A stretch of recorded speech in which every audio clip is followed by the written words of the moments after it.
Gagawa ako ng bagong stand ng ano, kapihan ko. Pero natatanggal. Yan yung gagamitin ko. Yung ano ng map para pwedeng tanggalin, di roskas.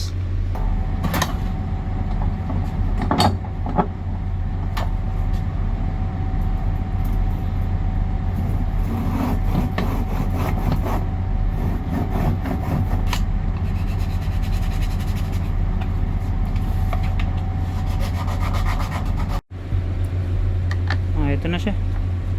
Yan. Diikot. Thread yung ginawa ko. Ito na siya. Tapos ko na. Parang ganyan yung kape. Nalagsak natin dito. Diba? Pwedeng tanggalin dito. Pwedeng tanggalin dito. O, diba? Ayos. So, ito yung lumang modelong ginagamit ko. Madalian lang kasi ito eh. Ngayon, ito na yung ating ano, yung ating bagong pangmalakasan. Diba? Nagkakaroon na ng ano, nag-upgrade na tayo. Removable na yan, pwedeng tanggalin dito, pwedeng tanggalin dito. And then ayan siya. O, diba? Hindi ko lang alam kung kakasya yung kakalang yung baso ko dito mamaya. Kaya hindi ko pa tinignan, susukatin ko pa eh. Kapag di kumasya, puputulin ko dito. Or titingnan ko kung anong pwede kong gawin design. Nakita nyo? Pero naka ano na siya eh, may angle na siya. Ayan, pag lumaglag yung kape mamaya. Ito, tapon na natin to, luma na to. Kaya pinuputol ko na yung ano, yung sobra para yung ano, yung kape. Ayan oh. May ano, nakatukod kasi ito. Hindi ko may ano, usod. Ayan oh, nakatukod. So, pinuputol ko na yung ano, yung sobra. Tingnan natin kung ano yung itsura. Konti na lang, malapit ko na maputol. Yun, putol na. Putol ko na. Yan na siya oh. So yung baso ko, ayan, may ilalagay ko na siya. O, ayan o. Kaso dapat di ko pala masyadong nilakihan. Kasi ang thinking, if tatanggalin ko, puputulin ko siya, baka lumambot, pero matigas pa rin pala siya. Iniisip ko kasi kung ano. So ikabit na natin. O, ayan na siya. O, di ba? Nailagay ko na. Kaso masyadong mataas pa rin. Dapat pala bawasan ko pa. Kailangan nakapasok yung ano, kape, ganyan. Yan, dapat pala bawasan ko pa. So dapat pala bawasan ko pa no. Yan, ganyan. Nakapasok na ganyan. Para siguradong walang tatalsik. So guys, tutuloy ko na yung panibago kong ano. Ito yung nakita nyo tong ginawa ko nung nakaraang araw. Medyo hindi ako okay naman, kaso lang may problem kasi nilagari ko dito. And supposed to be hindi ko maipatong yung ano. Ayan siya. So ang gagawin ko, gagawa ako ng bagong design. Ito yung bagong design na gagawin ko. So tingnan nyo kung paano ko siya gagawin. Ito yung ano ko, yung pinakahulmahan ko. Ito yung bagong design. Tingnan natin kung parehas. 15, 17.5. Ayan. Ito yung pinakasentro. So ito yung instead na ganito yung gagawin ko para yung nangyari, ito yung baso natin. Yan. Ang problem kasi ito sa una kong ginawa, nagmamadali kasi ako. Hindi ko siya maipatong. Bali, kulang siya. So ito, solid na lang yung gagawin ko, pero ito yung design. So panoorin nyo kung paano ko gagawin.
puputol na natin.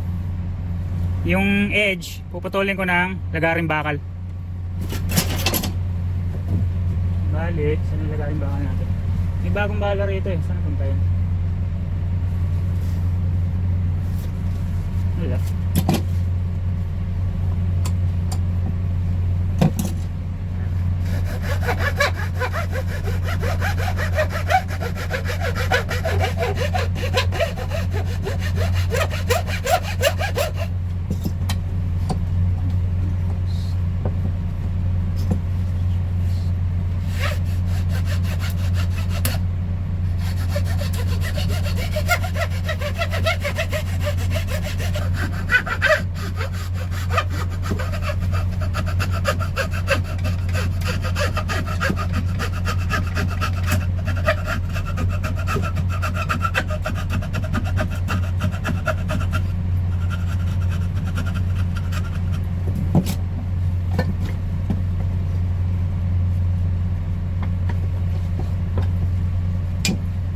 Isa na lang.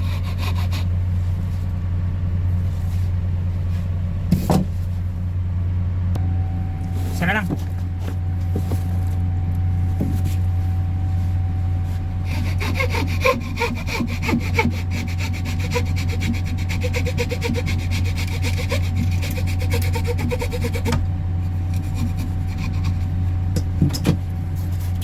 Yan. Tapos yung kanto niya, liliyahin ko para kuminis. Ilagayan ko ng kape. Patuluan ko ng kape. Gawa ng mas maganda.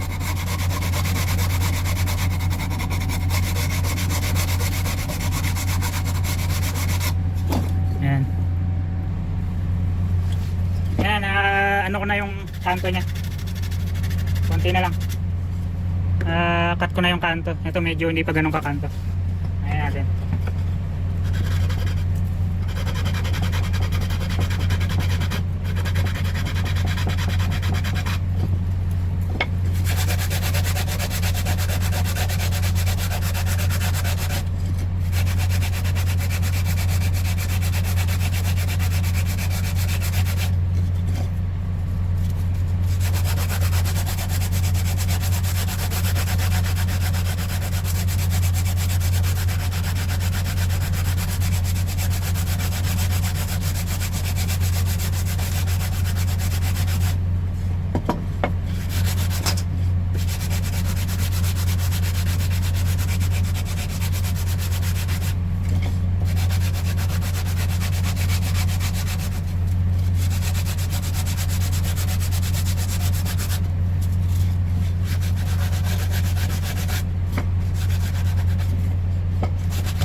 Okay na. Putol ko na. So, bali ito, puputulin ko din, babawasan.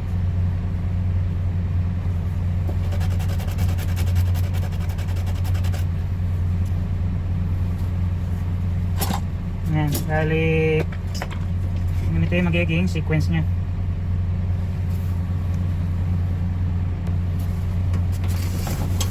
Yan, balik na natin yung mga ibang gamit. Bali ito, dito siya.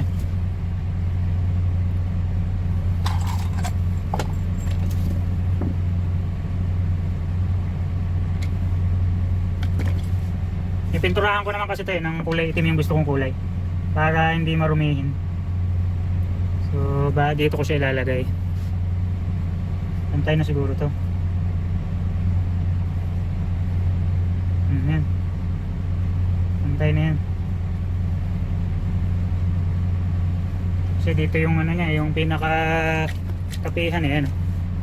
Yan ko siya ilalagay.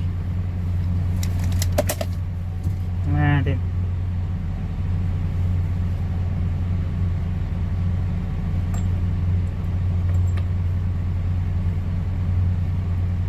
Napantay ko yung dalawang tornilyo. Okay na to.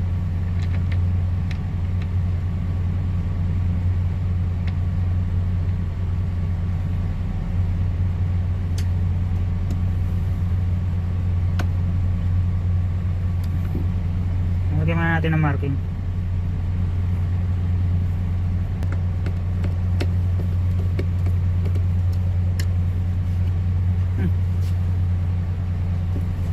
Ang layo. Okay. Magilid lang pala.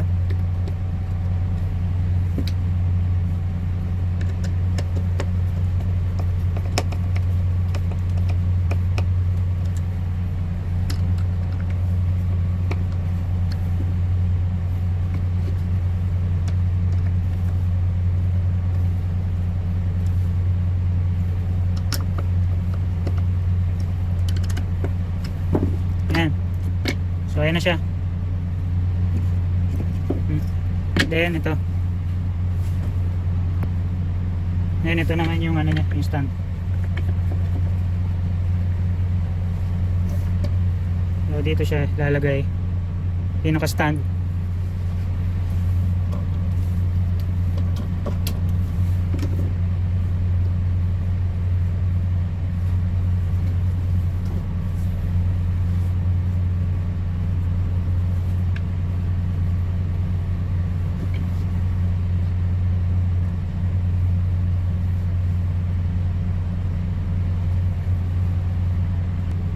So ito na yung pinaka ano, naputol ko na. Hindi, nabutasan ko na sa gitna. And ito na yung pinaka ano natin.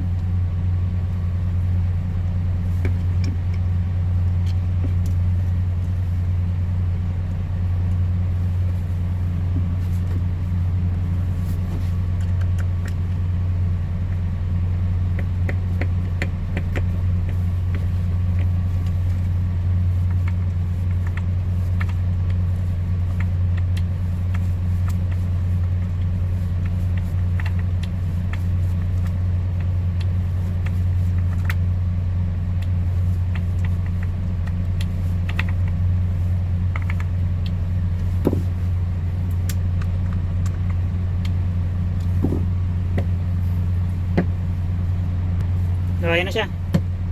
Kanina ito yung gamit ko, nakaganon. Kaso ang problem, yan, nung pinutol ko malalaglag yung baso, yung mug ko. Pero gusto ko sana para hindi sobrang solid yung kahoy. Ito kasi madalian lang to kakahapon. So ito ginawa ko, yan, medyo maganda na siya ng konti. So ayan. Yun na yung kape natin mamaya, magiging ganyan. So pipinturahan ko siya ng kulay itim para, kasi madumihin yung kape, diba, tumatalsik. So para hindi siya madumihan, kuha tayo ng pintura doon sa paint store. Okay, so ito yung ginagamit ko na yung lagayan ng ano, diba? Kaso lang hindi siya ganun kabilog kasi gasket lang to na nadampot ko. So may nakita akong isang bilog na pattern pero manipis. Ayan, mas manipis to. So gagawa ko ng bago and then bubutasan natin. Pero gagawin ko, lalagyan ko siya ng parang handle para siya yung itotornilyo ko. Para yung space niya, kasi ito, ayan yung tinornilyo ko dito, ito na yung nakadikit sa pinakaposte. Gusto kong iusog ng konti para hindi siya nakadikit yung baso sa ano. So ito gagamitin ko, lalagyan ko ng handle. So panoorin nyo kung anong gagawin ko.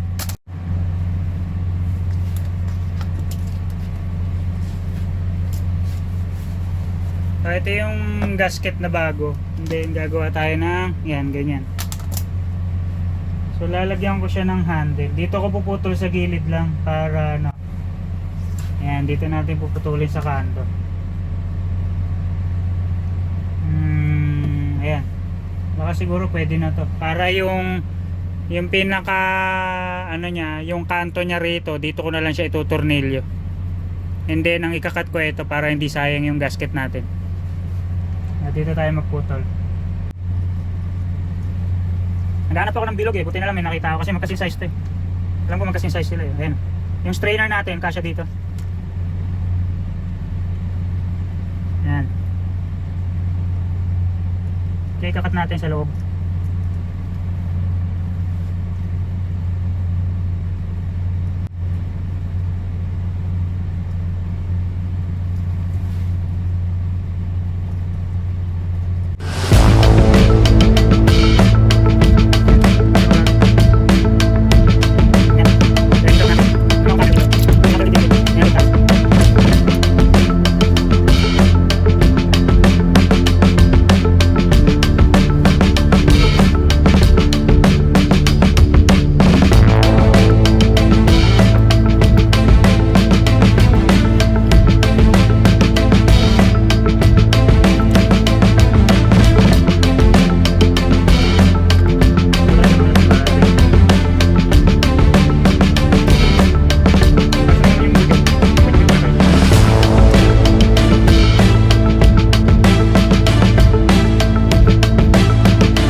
pintura.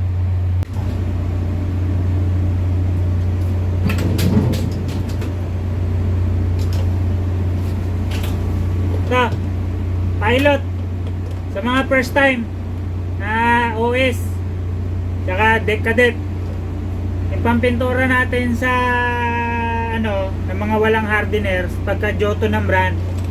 Pilot, ito kulay black.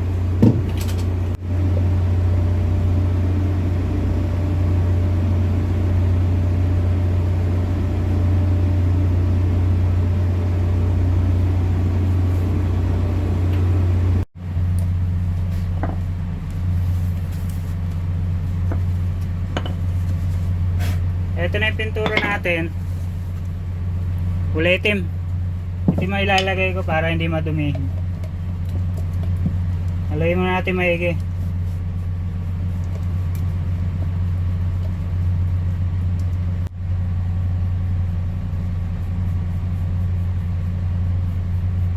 Para hindi marumihin, kasi marumihin pagka natatasi ka ng kape.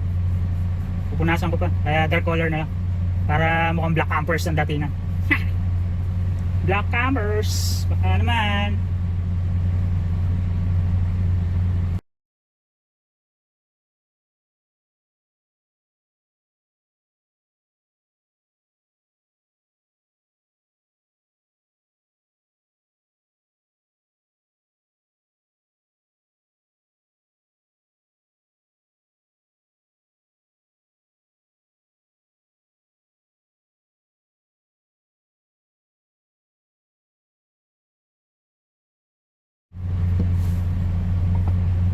Oh, yan na.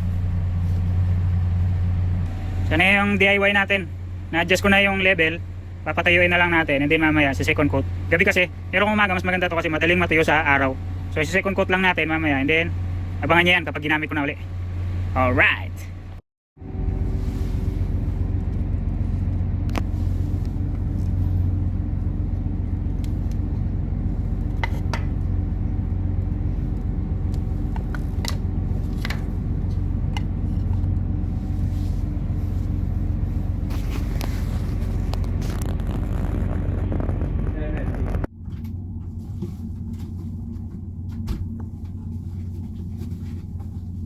So the moment of truth, natuyo na yung ginawa natin kagabi.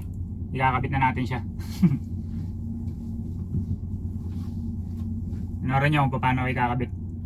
Okay. Kabit na natin.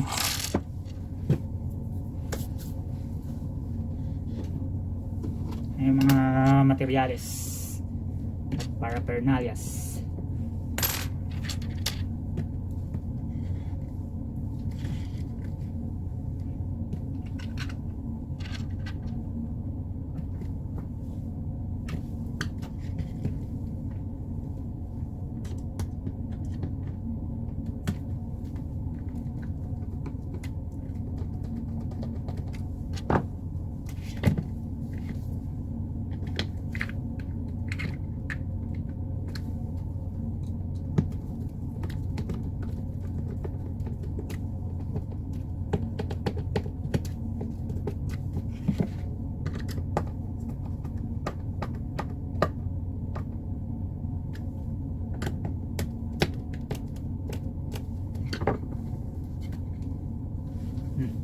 Yan na siya. Nakikita nyo ba? Ayun na yung ginawa natin. Then, ito na yung kahapon. Yung lalagyan natin ng ano. Lalagyan natin ng strainer. Ito natin ilalagyan.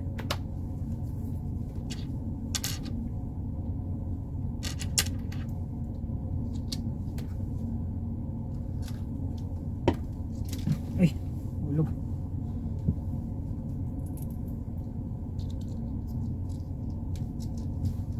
Ito, pwede natin tanggalin.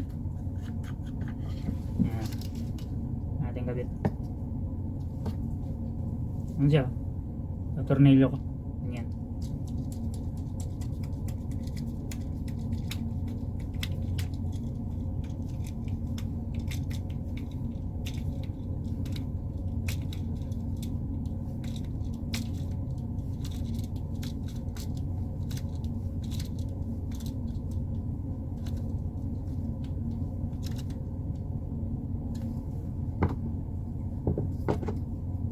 Ayun na siya.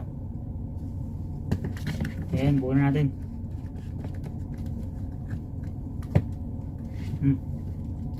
Ayan yung angle nyo.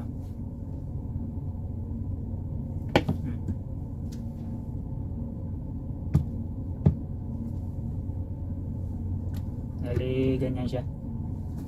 O, diba? May copy, ano na tayo.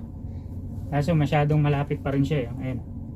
Yung edge nung strainer nakatapat dun sa ano. Ayan. Gusto ko sana naka ano siya, nakaganon, nakatapat siya halos. Ayan. Pero ito, pwede natin butasan pa dito. I-abante ko pa to ng konti. Pero tingnan muna natin kung okay siya.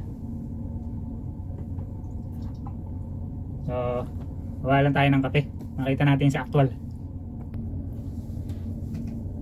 Papainit muna tayo ng tubig para makita natin yung moment of truth.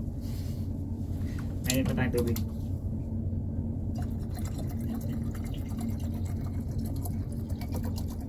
Makita natin kung gaano ka-effective yung invention natin. Makulong muna tayo tubig.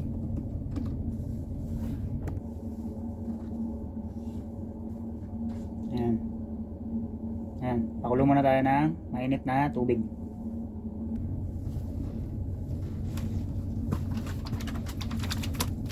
Ayan, syempre. Jacobs. Baka naman.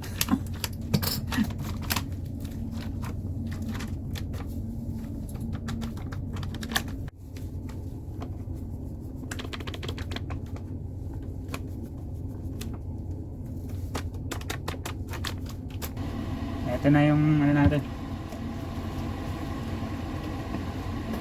ating strainer. Makita niyo yung angle niya. Ayan, pagpatagilid. O, diba? Ayan, pag nakatagilid, ganyan. O, diba? So, pwede mo siyang disconnect dito, pwede mo siyang tanggalin dito. And then mamaya gagawan ko pa to ng bag. Kasi nagagawa pa ako ng bag.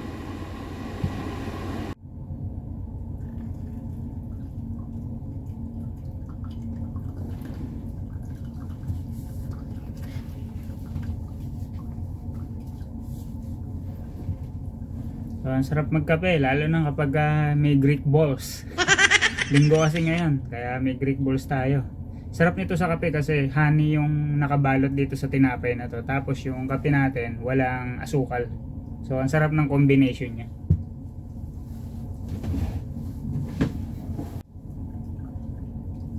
Diba? Nagawa na naman tayo ng panibagong DIY. Ngayon, may honey yan, oh. Ayan, may honey.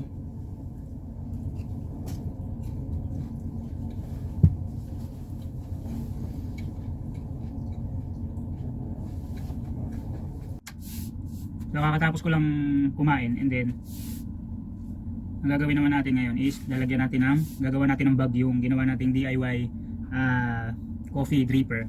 So meron ditong materials na leather na pinagputulan doon sa pinagtahian namin na sofa.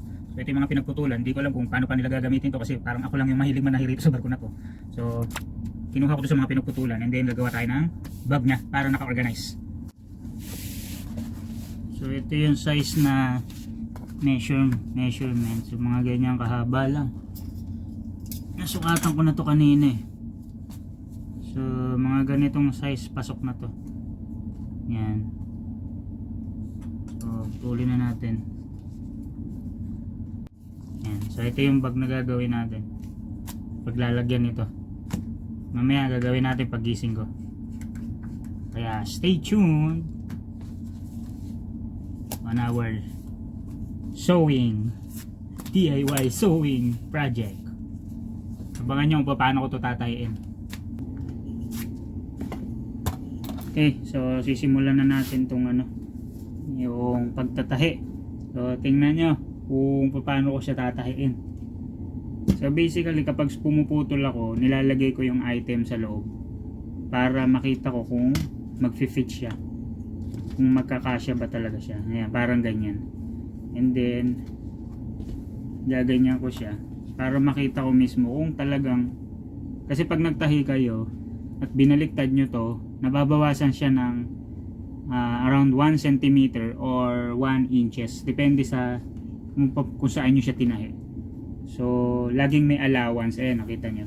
May allowance dito, may allowance dyan. So, ito na yung size natin. Plano kong tahiin. So, tingnan nyo na lang kung paano ko siya tatahiin. Kasi kailangan ko ng buuin kasi magkakapi na ako. Lasing ko na eh. Magkakapi na kasi ako. Kaya pinakita ko lang sa inyo yung ano. Magkakapi na kasi ako. Winning si Mayor Valentina maging Vice President. She is going to be your biggest downfall. Harito, can't you watch where you're going? What's wrong with you? Greg, sasagasaan mo lahat ng tao. Ano bang, bakit pa sinisigawan si Nicole? Itong batang to, she's not watching where she's going. And I heard, ilan sa mga senador ay hindi rin a-attend ng joint session. That means lumalabo ang chance na maamyendahan ang pagpapababa ng age of candidacy. Hindi na matutuloy ang plano ni Senator Trinidad na maipasok si Mayor Valentin sa partido niya bilang kanyang running mate. Mr. President. I'm sorry. Hindi pa natin alam yan. Hindi pa tayo nakakasiguro dyan. But like I said,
Makalipas ang isa't kalahating oras. Tapos ko din yung tinatahi ko.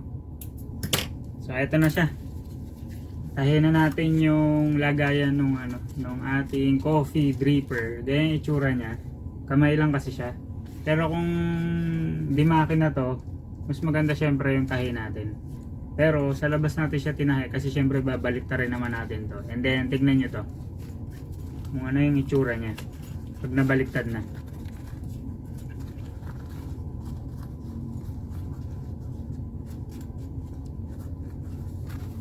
Mahirap yan. Hirap niya. Ayan, babalik ta rin na natin.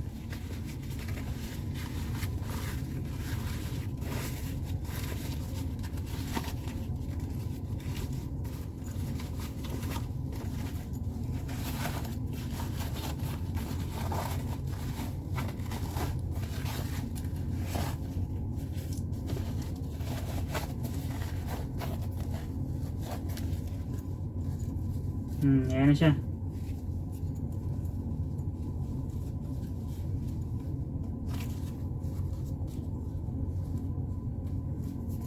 Ayan na siya. Tapos may handle siya sa loob. Pwede natin siya lagyan ng hook dito. So ayan na siya. Di ba? So meron na tayong lagayan ng ano. So pwede na natin siyang gamitin sa camping and gamitin sa barko pag kasampa ko. Meron na siyang bag. Meron na siyang ano. So yun. Kita nyo naman. Tinahi ko ng mano-mano Wala yung magic man. So abangan nyo ang aking susunod na DIY dito sa barko o kung nasa Pilipinas man ako. Gutom na ako, kakain muna ako. So yan, see you on my next DIY OFW series sa CC Ventures TV. Don't forget to like, share, and subscribe kung natripan nyo ang video na ito. Maraming salamat. Paalam. Siyempre bago matapos yung video na to, titingnan natin ang actual kung magkakasya ba yung ginawa natin. So, tingnan nyo to kung kakasya. O yan. Ito. Yung handle nya. Then yung gasket. Then ito yung pisamak. Then yung tatlong tornilyo. O, di ba? Oh. Ayos, di ba? So pwede na natin gamitin 'to sa ano, sa camping. So pag magkakape tayo, di ba? Kompleto 'yan. May bago na naman tayo malupit na DIY sa barko.